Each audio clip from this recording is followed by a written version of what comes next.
ADC নির্বাচনে বড় সফলের পর উৎসবে মাত্র তিপ্রামতা শিবির 10 নম্বর কুলায় চাম্পাহর কেন্দ্রে রাজেশ্বর দেববর্মার বিশাল জয়কে ঘিরে আমবাসা ব্লকে কমলেছড়া এলাকায় বের হলো বিশাল বিজয় মিছিল।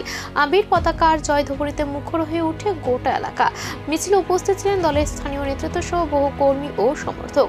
সবার হাতে ছিল দলীয় পতাকা, মুখে ছিল জয় ধ্বনি। পাশাপাশি বুবাগড়া তথা মহারাজ প্রদ্যুৎ কিশোর দেববর্মনের প্রতি সমর্থন ও আস্থার বার্তাও উঠে আসে মিছিল থেকে।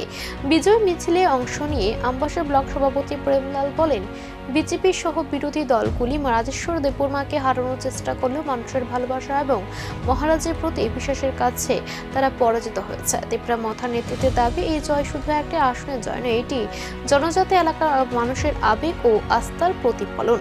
তিনি বেলাইখানা হামবাই जों তিনি অর এডিসিংকাই 10 নং কুলাই চাম্পা হওয়ার তাই এসেম্বলিংকাই 47 Ambassa RD block ni bisingo khobjak omo komlasara village committee tini ADCO chung kaplai ongmani aboni tuino chung tini kaisa bijoy misil ba victory rally chung oro otro elakani borok bai chung tini komlasara BCO lai tongo jotono saimano je tini Rajeshwar Deborma o 10 nang kulai champawro মহারাজ ni dagimung bai je kroksa prarthi bono mechendani bagai BJP থেকে শুরু খাইয়ে দাপট মন্ত্রী MLA rock হেল খানিমে চাইতকজাক থিয়াবা যিনি Rajeshwar sir আবো যতন all এলাকানি ও লোক CO যে বরকসা ফিটেড বরক।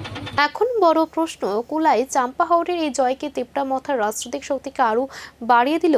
এডিসি নির্বাচনের এই ফল কি আগামী রাজ্য রাজনীতিতে ফেলবে বড় প্রভাব?